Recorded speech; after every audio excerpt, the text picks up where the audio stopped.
Greetings everybody, welcome to G for G on YouTube.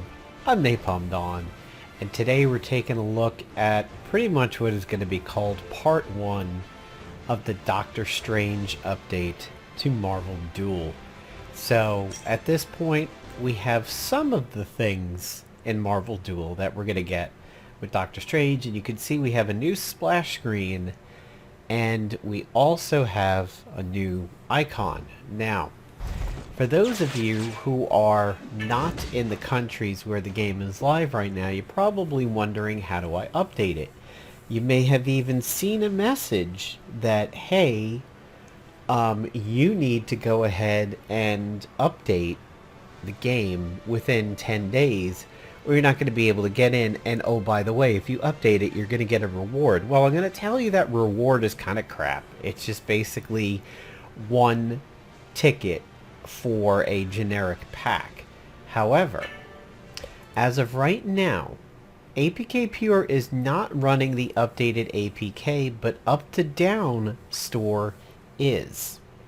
So if you are running an Android device or an Android emulator, you want to install the Up to Down app, and then from there update Marvel Duel. Now my icon didn't change, but it actually does change if you are on regular Android, and you can see it over here. It's Doctor Strange facing off against Dormammu. You'll know you have the updated version if it mentions that the version is 1.0.74138, and it looks to be nearly 4 gigs for the update size. A lot of the emulators, the icons just don't update for some particular reason, but the game will update if you get it. And if you go to events, you'll notice I'm now missing the thing that says go get the updated APK file, and instead goes right to Doctor Strange, the top-up bonus, and the sign-in. So on the 28th is when we're going to gain Doctor Strange. And it says that join the discussion of Doctor Strange's new companion with hashtag Marvel Duel on Facebook for a chance to win. We will grant 15 lucky players. Their English, I don't know what happened in this game. I'd say maybe a third to a quarter of a year ago or so now. The translation just got really bad for this game, and a lot of the updates started coming out with some really bad translations compared to what it used to be. And I'm not saying it's super bad, I'm just saying there's enough wrong words in it that reading some of the cards and everything get a little bit painful at times. It should be we will grant 15 lucky players, but okay, this isn't the worst that they've done. We will grant 15 lucky players the Cloak of Levitation companion after the 27th, so it's going to be like a Chewie or a Thor frog that we're going to get as a companion. It's funny because it looks like a piece of equipment, and maybe even will be, but it's going to be a companion. And in the background here we can see Dormammu, we can see Baron Mordo, Doctor Strange, Clea, and Ancient One. More of the classic representation than the MCU or the movie one. So if we go to collection, some cards have been changed a little bit recently. Black Widow, the non-intelligence form of Black Widow, the agent-related one, she had her skill changed, nerfed really, from stealing 10, 20, 40 power and 10, 20, 40 armor, dropping it down to 6, 12, and 24. So it's a pretty big nerf, but what this would do to Damon was really pretty nutty. I mean, it helped all of the other agents, but really Damon super boosted from this, especially if he was in a very heavy agent playing field. Red Guardian got buffed a little bit, where he had Assault and Last Words, give the adjacent characters Cloaked, and now he has a new skill that says Assault. He still retains that, and whenever he takes damage, give another 1, 2, and 4 friendly characters Cloaked. So it actually could mean that you would want him tanking on this one. you want him set up to take the hits.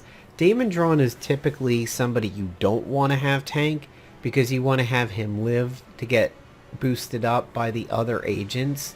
However, here with Red Guardian, you can now make a case, especially if you have the Widow skill that says when you come out of cloak, you give neighbors power.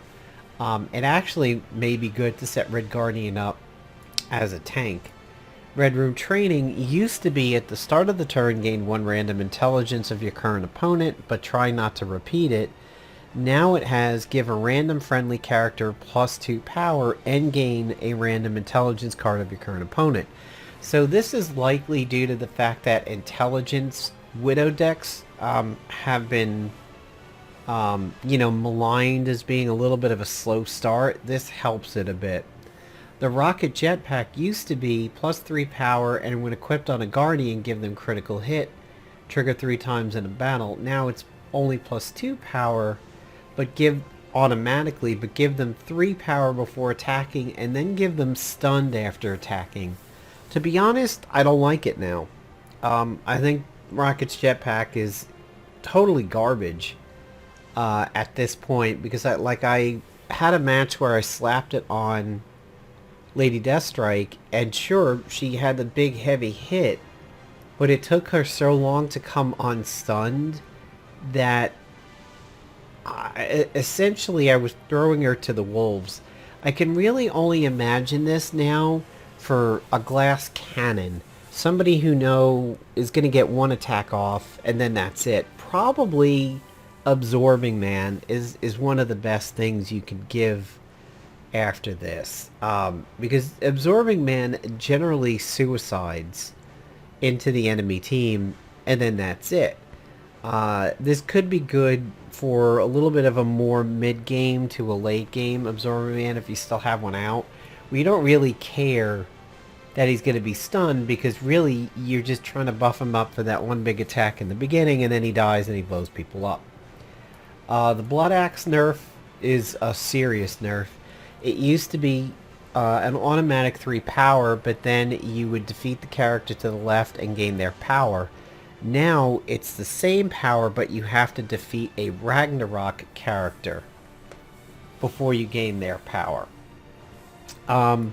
That's not awful, because chances are if you have Blood Axe, you're running Hela in your deck somewhere. It just means that you maybe want to put Dark Elves, and more on that in a moment, or one of the Frost related cards to the left, like a Frost Beast or something like that. And again, Frost Beast and everything, they're kind of glass cannons to begin with, because once you hit their armor, they go down immediately. One of the only things they're strong against is Puncture, because it avoids the armor and attacks their health pool a little bit. So whereas a lot of other characters actually suffer when armored and facing Puncture, these guys kind of have the opposite. You have flipped the armor and the health, basically. Ultron, it used to be the adjacent support characters, and this card for number 2, and then at 3, every character would gain +2 action times. Now it's just 1.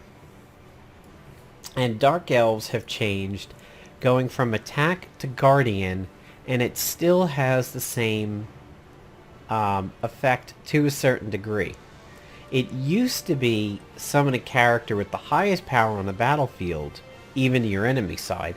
Now it's summon a copy of a random friendly character and place them on the far left. It's an illusion with 4, 8, 16 power. So it has a little bit more of a limited scope, but in a way that's actually not a nerf, because of the fact that you know what you're going to clone a little bit better. If you set up a team where a lot of what's on your side will be helpful if it's duplicated, then you're actually making off with a bit of a buff on this, because if you were to summon a character on the opposite side, you may not actually get something that is particularly handy, although you should hope that it is. by getting the highest power.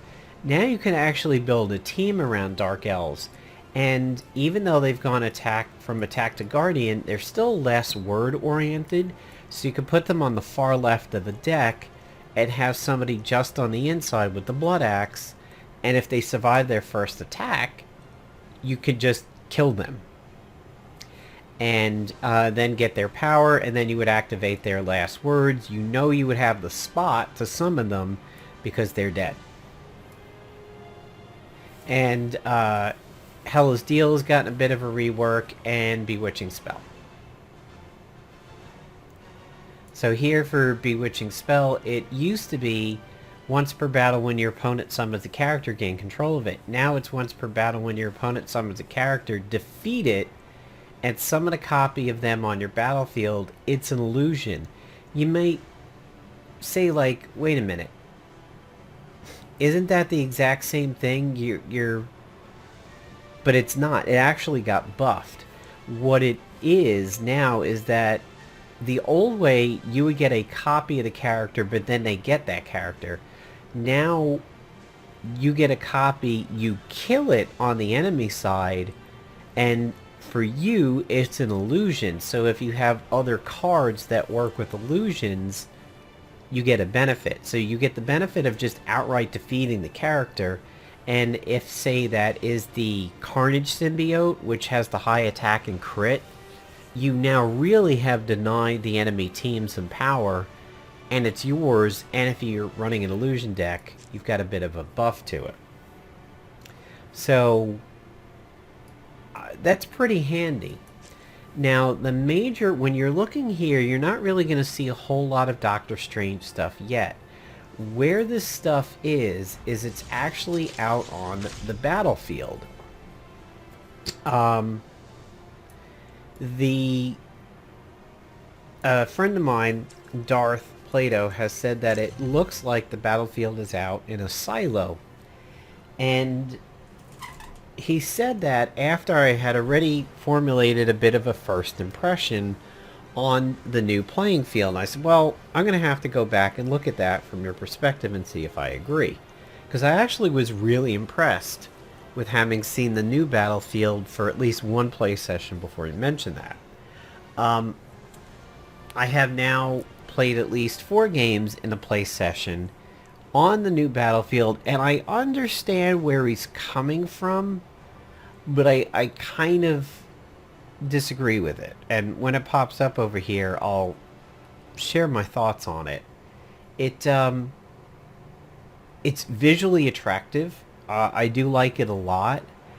I will say that I feel it loses some of the Avengers kind of a flair to it, but it gains a definite mystical flair to it, which obviously makes a lot of sense. But here it is. It's very ornate. I think it is very detailed, to be honest. And I can understand the thought that this sort of roundy area could look that way, and it sort of disappears into the cosmos over here. And then when it comes to a detailed screen like this, it sort of makes a slight implication that the world doesn't exist beyond this playmat. But then again, that is the scope of the game, is the playmat, so why should it? I like it a lot. I will say that it actually feels a bit more like a classic card battler. Like any card battler that's out there, this sort of feels like it now, like Hearthstone or Legends of Runeterra, the Elder Scrolls card game, Gwent. It, at least for this event, just kind of looks like a lot of other card games on the market. And perhaps that's bad, but if you know what you're looking at, you do kind of feel like, at least to me, I think it looks pretty attractive. And you could really tell I mean, this is the movie representation of Doctor Strange spells. You've got the New York Sanctum over here represented. I think everything fits. The theme really does fit from top to bottom, and I like it. When I say that it looks like other card games out there, it's it's not meant to be an insult. I just feel it somewhat changes the aesthetic a little bit. And if you were to see a screenshot of this and not see anything that shows a Marvel feel to it, you weren't looking at the cards, you didn't see the avatars, you didn't see Captain America or Captain Marvel. If you just maybe saw the playmat and generic cards on the field, I could kind of understand where you might think it's any one of the other dozens upon dozens of card battlers out there, to be honest. And, you know, I wouldn't particularly blame you for it. I kind of feel like that is a that is a bit of a valid statement. But, you know, I still like it. And I still feel that it's actually really pretty. I like the timer counter. When you defeat somebody, kind of a Cthulhu type tentacle comes in and spirits that person away somewhere, or that avatar. I think it actually looks really good. And the silo comment, it's sort of like an optical illusion. I can switch my brain and I can see it, but by the same token, I don't particularly see it the full time. And I don't exactly agree with it full time. And I think it is kind of cool how the mat sort of disappears into the cosmos over here. You're not looking at an important part of the play field back there. That's not what's important, so it does, you know, a focus change, really. Wasp. I do want that. I think I actually want to get rid of you. Wasp is on the scene. Almost So ready. that'll play into my shields a little bit. So this is a new deck that I had just made. It's a very interesting combo. It's built around part. It's really a Guardians of the Galaxy deck, but it has some shield components to it. And Black Widow enough to just get intelligence card to weaken the enemy teams. It's not really what I would consider like a ladder climbing deck. I've just been play testing it a little bit. It's kind of fun. So the jetpack there on Rocket, being in the middle of the fray, that's handy. He has that passive where if he gets the kill, you know, he fires off shots. And that, I think that's one of the best ways that you could use this. Like, you wouldn't really want to do it with a Drax. Because that takes Drax out of the action. I think a bit too much. But for somebody like Rocket who can get some benefit out of it still, I think it's pretty handy. Could bring in Natasha to get an intelligence, but I'm not going to. Do want that. It's alright. I'm going to lock that in for the next round. That also will help Rocket because of the splash damage. I would like to have more Guardian-related cards out on the field, to be honest.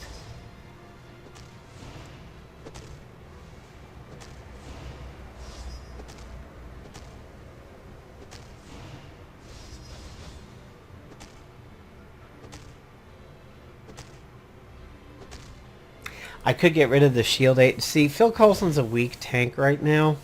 I could get rid of the shield agent and really rely more on Groot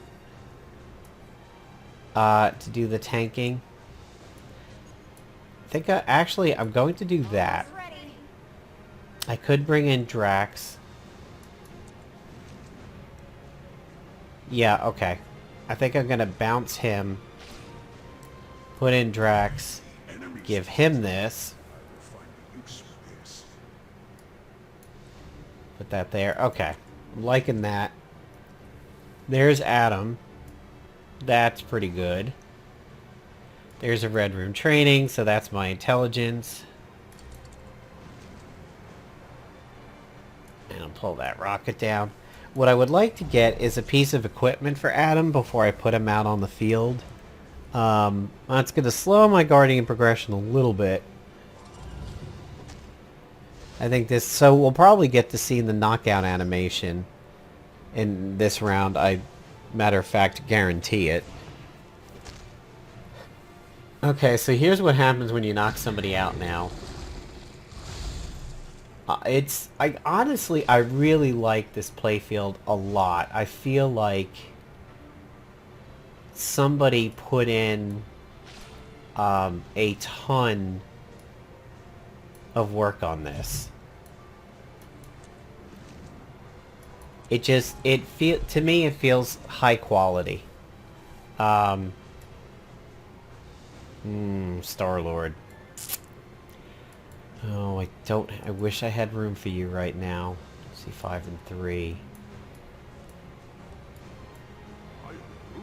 This guy is so far... I could underestimate this person, but he's so far below... Oh, wow. Are you kidding? What is this? What is this? I mean, to be honest, that Miss Marvel is a little bit scary, but... Wow. I have no idea. Even for a casual match, this was ridiculously easy.